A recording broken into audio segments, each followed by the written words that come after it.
We are at the third Africa Translations Conference. I'm Prokop from the Czech Republic. This is my second conference. And it's been a great experience so far. We're now in the second day and we've seen lots of interesting presentations by people from all over the world. For me and for all the others, it was a great experience to learn what the struggles are here in Africa, and also for people from Africa to see what we struggle with in Europe, how we use the tools, how we use quality management to improve our translation, and the work in total. So it's been a great experience. We saw some great lectures by Ellen Singer, John DiRico, also great lecture by the keynote speaker, Professor Eleanor Cornelius.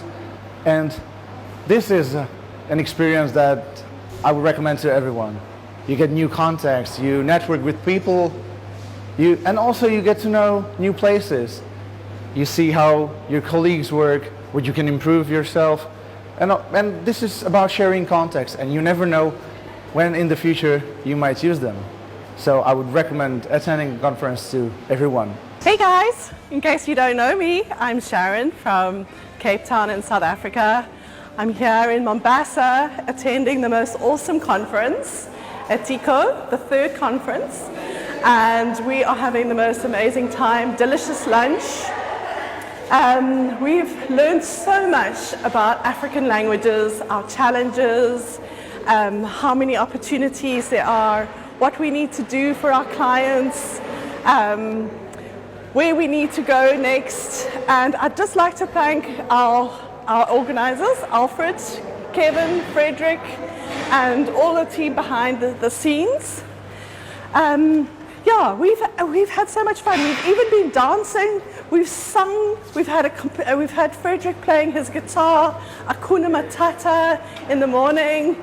And please don't forget that I brought my little kwaggie all the way from South Africa to be a part of this conference. And hope everybody else is going to enjoy the rest of the conference and join us next year. Thank you so much. I'm Salome. I'm an interpreter and a translator from Tanzania. I'm so happy to be in this conference today, and I would like to call upon the youth.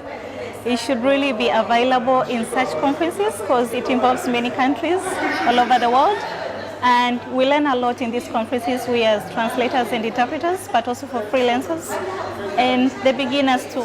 So it's a good opportunity for you guys just to be to join in these conferences whenever they're announced, and you'll get a chance to do the networking, you learn, so it's really good for your career. So the value of African languages are largely underestimated in the global market, and there are areas of massive growth that lie ahead of us and that should be tapped into as soon as possible by early entrants into this market. And the potential for growth is unequaled. So I think really if we go and we interrogate the position of the African languages, their uses, how they are represented in the digital media, such as on websites, internationally, we can see that there is a massive growth opportunity, and that will lead to economic growth. It will lead to an upliftment of the profession of the translator, and the opportunities are massive. My name is Robert Ban. I'm from Romania. I do translations, English-Romanian translations to be specific.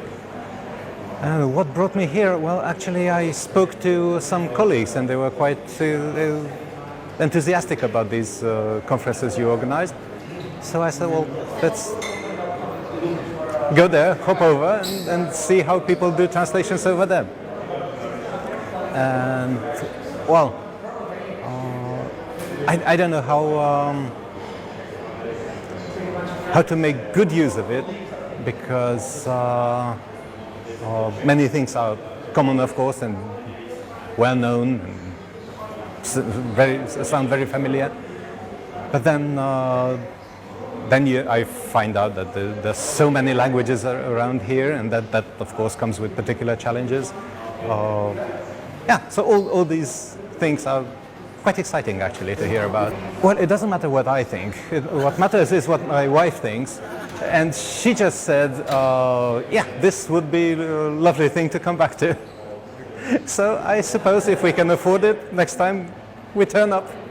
And the conference is just great. It's a great opportunity for us to learn the struggles of people in Africa or in East Africa, what they struggle with in translations, because it's completely different from what we have struggled or what we struggle with in Europe. So it's a completely different world of translation. So this is really interesting for us. Meeting new people and meeting the old friends, because the last one was 3 years ago, and I'm so happy that all the people remember me and I remember them from last time. So this is just great networking for me. Yeah, actually it's my third time, and actually I'm so excited to be here for the third time.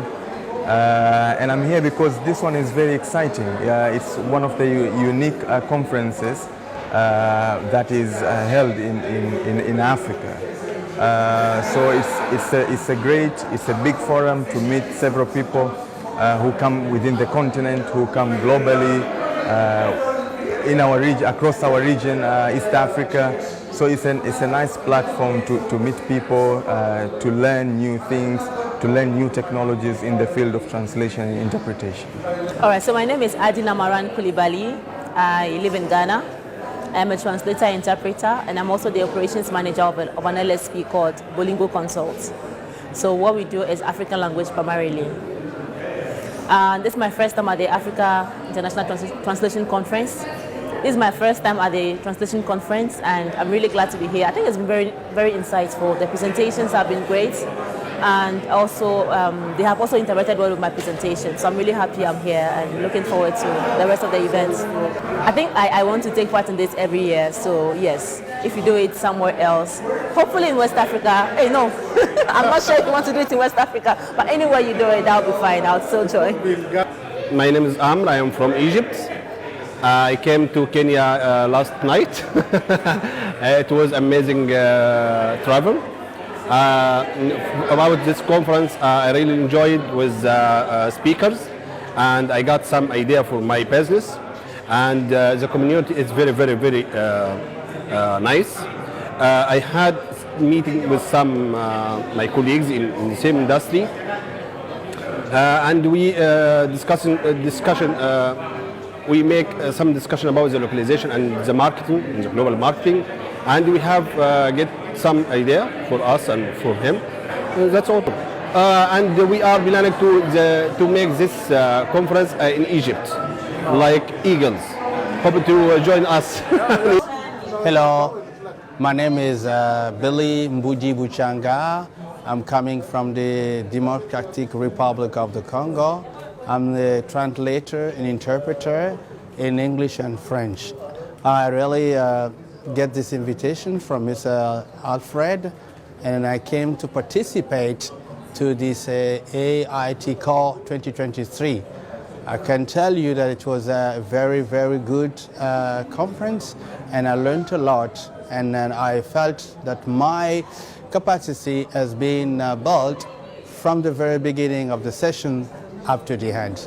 I'd like to congratulate and to salute all the organizers, mainly specifically Mr. Alfred, and also to say a word for Ken Translators Company for making this possible. Thank you very much. Kwa majina naitwa Philbert July, mimi ni msimamizi wa mauzo Nation Media Group, na nimefurahi kwa sababu Nation Media Group imehusika katika kongamano hili ili kuhamasisha wananchi umuhimu wa ufasiri na ukalimani, kwa sababu iko na nafasi kubwa ya kuwasaidia wananchi kuelewa lugha zingine. Na mfano ambao nitapeana ni hata ukiangalia technology giants kama Google kwa mfano, wanatengeneza tools nyingi ambazo zinahitaji kutumika katika nchi zetu barani Afrika. Zile tools zitatumika vizuri kama wale ambao wanahitaji kuzitumia wanaelewa na hiyo lugha. Na hapo ndio role ya interpretation na translation inakuja. Kwa hivyo tuko na furaha kubwa kwa sababu kama vyumba vya habari tunaweka our foot forward, nguvu zetu mbele ili tukaweze kufanya kazi yetu ya kuhamasisha wananchi. Ninaitwa Frederick Chiwanga, mhadhiri wa Chuo Kikuu cha Sokoine cha Kilimo, lakini pia ni mjumbe wa chama chetu cha wakalimani na wafasiri wa Afrika Mashariki EATA. Ni kweli tumeona kuna muhimu sana, na ndio maana sisi kama Tanzania tumekuja tukiambatana mpaka na chombo chetu kikubwa sana cha kuweza kusimamia lugha azimu ya Kiswahili kwa maana ya BAKITA, Baraza la Kiswahili la Taifa. Tumekuja pamoja ili tuweze kujifunza mbinu mbalimbali za ufasiri, mbinu mbalimbali za ukalimani, taaluma ambazo bado hazijaota mizizi sana, bado hazisikiki sana, na watu wengi huwa wanaona kwamba ukalimani ni kuongea tu. Mtu yoyote ambaye anajua lugha fulani, kwa mfano Kiswahili, basi anaweza kawa tu mkalimani, kitu ambacho si kweli. Hiyo ni taaluma ya kusomea miaka mingi. Kwa hiyo hii katika mkutano huu tunajifunza sasa kutoka kwa magwiji wenye uzoefu mbalimbali kutoka nchi kama 20 ama zaidi za dunia nzima. Tumekutana hapa Mombasa kujifunza haya. Kimsingi nimesikitishwa kwanza na takwimu hiyo kwamba Kiswahili katika tafsiri na ukalimani kinatumika kwa 1% tu, wakati Kiingereza 98%. Kwa hiyo unaona kabisa mizania haiko sawa. Sasa pamoja na kwamba kuna kuyumba huko, mimi niseme kwamba kuna jambo ambalo linaweza kawa zuri zaidi. Kwanza tumekuwa tunadharau lugha yetu adhimu ya Kiswahili kwa muda mrefu. Tanzania sisi tuko mstari wa mbele katika kupigania Kiswahili kiweze kwenda mbele sana, na ndio maana tumehusika sana kuhakikisha kwamba kinaingia Umoja wa Afrika, kinaingia SADC, kinaingia sehemu nyingine mpaka Umoja wa Mataifa, kwamba sasa ni lugha mojawapo rasmi ya mazungumzo. Ambapo tayari tarehe 7 mwezi wa 7 kila mwaka inakuwa inasherehekewa kimataifa. Kwa mara ya kwanza imesherehekewa Paris mwaka jana, na mimi nilikuwa mojawapo wa wakalimani, namshukuru Mungu. Sasa tunawezaje kusonga mbele hapa? Tayari kimeshajulikana katika hizi jumuiya zetu, kinatumika. Sasa ni kiasi tu cha wananchi kusema kwamba kumbe tuna lugha sasa ya kimataifa ambayo inatuunganisha, mmoja wapo tu kutoka Afrika, angalau hiyo.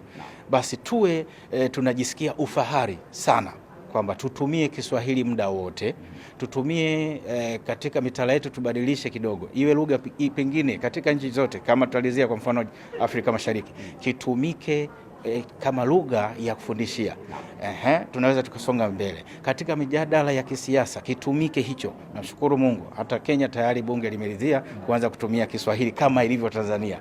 Kwa hiyo tunaweza tukapeana uzoefu katika hili. Hapa leo kuna watu wametoka Romania, kuna watu wametoka France, kuna watu wametoka wapi huku Switzerland, kuna watu wametoka Ghana, Tanzania, Rwanda, Kongo, kila mahali. Wengi tu wanakuja pamoja, tunazungumzia taaluma yetu ya utafsiri na ukalimani. Je, tunawezaje kufanya kazi vizuri zaidi, kiutaalamu zaidi? Tunawezaje kujipatia kipato zaidi? Teknolojia tunaifahamu, tunaweza kufanya mauzo kwa njia gani? Yani inakuwa tu kujiboresha kila mara, kujaribu kujipa ujuzi. Kwanza kabisa nimefurahi kwa miongoni mwa wale washiriki waalikwa katika kongamano hili la 3 la watafsiri ama wataalam katika taaluma hii ya utafsiri na ukalimani. Kama mhariri msimamizi kitengo cha Kiswahili NTV NMG, tunafurahia sana kwamba NMG imeshirikishwa vilivyo katika kongamano hili, na nimesikitika ijapo nimefurahi kwa wakati sawa kwamba ijapo Kiswahili ama lugha ya Kiswahili imeorodheshwa kwenye ramani ya dunia katika lugha zinazotumika katika taaluma hii ya 7, ile 1% ndio imenitoa machozi. Moyo wangu umevuja damu kidogo kwa sababu nimeona ni 1% ikilinganishwa na King'eng'e ambacho ni lugha geni, ilikuja tukaikumbatia, iko zaidi ya 90% kutumika. Kwa hivyo ipo kazi, ijapo ni kazi ambayo inaweza kufanyika. na njia mojawapo kama ulivyouliza ya kutumika na kuifanya kazi hiyo ni kupitia vyombo vya habari. Karibu miaka 15 iliyopita ilikuwa vyombo vingi vya habari ni Kiingereza. Miaka 20 tuseme iliyopita, baadaye kukawa na mifumuko ya taarifa kidogo. Kwa mfano taarifa za saa 1 tukapiga kelele, tukaongezewa saa 10 alasiri, tukawa tunafanya Kiswahili, tukaongezewa. Sasa hivi nakumbuka mimi najivunia kama mmoja wa waanzilishi wa habari pana za mfumuko kwa lugha ya Kiswahili mida ya asubuhi, kuanzia saa 4, saa 5, saa 6, saa 7 hadi saa 8. Na nikafurahia kati ya wale waanzilishi wachache, sasa hivi kila runinga utapata iko na kitu kinaitwa mashinani, habari za kwetu. Saa ngapi? Karibu saa 4-5. Ni fahari yangu kuu sana, na Waswahili wengine wote, wahariri wote ambao wamepatiwa nafasi hiyo na wanaitumia vyema. Langu ni kwamba tuendelee kuboresha, tuendelee kurekebishana, tuendelee kujitokeza. Pia sikitiko langu ni kwamba hapa kati ya wadau wengi ambao wapo hapa nimeona wahariri ni wachache sana. Manake wanahabari hujifanya bize kama wanavyosema Waswahili kwamba tuko si kuandika habari, kutangaza, lakini kuna umuhimu mkubwa sana. Ndio wito wangu, wahariri katika madawati ya Kiswahili tujitokeze kushiriki makongamano kama haya, tukutane na jamii za kimataifa, washiriki wa kimataifa, ili pamoja tukuze hii taaluma na lugha yetu ya Kiswahili barani Afrika na ulimwenguni kwa ujumla. Jina langu ni Yusta Mganga kutoka chuo cha MSTCDC Usariva, Arusha, Tanzania. Tumefurahi sana kuhudhuria mkutano huu unaohusu watafsiri na wakalimani hapa Mombasa. Mkutano umekuwa mzuri sana, umetupa nafasi na fursa ya kutangamana na watafsiri wengine na wakalimani wengine, lakini kipekee mkutano huu umejikita kwenye mbinu za kufanikisha ukalimani na utafsiri katika mikutano mbalimbali na shughuli mbalimbali. Tumeweza kupata mikakati ya kutatua changamoto ambazo zinaweza zikatokea wakati tukiwa katika kazi hiyo. Lakini vile vile kipekee tumepata muda wa kujadili masuala mbalimbali, hususan masuala ya masoko ya kupata kazi hii na fursa zilizopo hasa kwa lugha za Afrika ambazo bado hazijapewa kipaumbele katika uga huu wa utafsiri na ukalimani. Nuhu Zuberi Bakari, mimi ni mtaalamu wa lugha ya Kiswahili, mtafsiri na mratibu wa mradi wa NIE kule Nation Media Group katika gazeti la Kiswahili la Taifa Leo. Kwanza niseme sio kwamba tupo sana, na tunakoelekea pana matumaini makubwa. Umeuona ulimwengu mzima hapa, yapo mataifa zaidi ya 20 ambao wamehudhuria kongamano hili, na hili ni kongamano la 3 la sisi wa Kenya na watu wa ukanda huu mzima wa Afrika Mashariki kuwaalika wageni kutoka mataifa 20 ya ng'ambo kuja hapa. Kwa hivyo sio lele mama, ni kitu kizito. Umeona kwenye ramani na mawasilisho yaliyotolewa pale kwamba Kenya iko nambari 7 kwenye orodha ya mataifa ya lugha za dunia, hususan Kiswahili. Kwa hivyo umeona, ukiona Kiingereza, Kifaransa, Kispanyola, Kireno, unakuta Kiarabu, alafu baada ya Kiarabu tu Kiswahili. Hiyo tayari ni ishara. Yapo mataifa ambayo wanazungumza lugha zao zaidi ya watu milioni 100, kama kwa mfano Kiafrikan, na ukienda lugha za Ghana na Nigeria wanazungumza Kikwao na ni wengi kutushinda. Kwa hivyo sisi kama Kenya tukiwa tuna wazungumzaji zaidi ya milioni 200 duniani kwa Kiswahili, ina maana kwamba nafasi yetu ni nzuri. Na ukiona hata hawa wazungu au watu kutoka ugenini wanakuja hapa kwetu, wameona kuna kitu kinachowavutia na pana biashara. Sasa hivi pana mashirika makubwa duniani karibu 10 yameshaingia Kenya. Hayaanzi kwingineko Afrika, yanaanza kuja hapa kwanza ili kutusaidia sisi kufanya hizi kazi. Utakuta kwamba wizara zetu mbalimbali, watafsiri wa Kenya wanapewa kazi kutoka Marekani za wizara za Kenya. Sasa hii inakata matumaini kwamba serikali yetu inafaa kujifunga mkaja ili kuhakikisha kwamba na wao badala ya kupeleka hizi kazi nje ndizirudishwe Kenya, zipewe watafsiri na wataalamu wa hizi kazi hapa kwetu. Wako wengi tu. Kwa hivyo ni kiasi cha kukuza tasnia hii na kuhakikisha kwamba kuna vitu vingi ambavyo tunafaa kuvifanya. Shirika la Nation Media Group kwa mfano ni shirika kubwa sana tu, sio hapa Kenya peke yake, barani Afrika. na lina uwezo mkubwa wa kuchangamkia baadhi ya vitu kama hivi, kuhakikisha kwamba pana mgao wa kimataifa. Umesikia kwamba pana bilioni $25 kwenye tasnia hii ya tafsiri, ukalimani na kazi zingine za matatizo au shughuli za lugha. Kwa hivyo pana sababu kubwa ya sisi kujifaharia na kuhakikisha kwamba vyombo vya habari vinafaa kujiingiza kimasomaso katika swala hili, na ili kuweza kuchangia na kupanua wigo mzima wa lugha za Kiafrika kwenye masuala ya lugha za kidunia.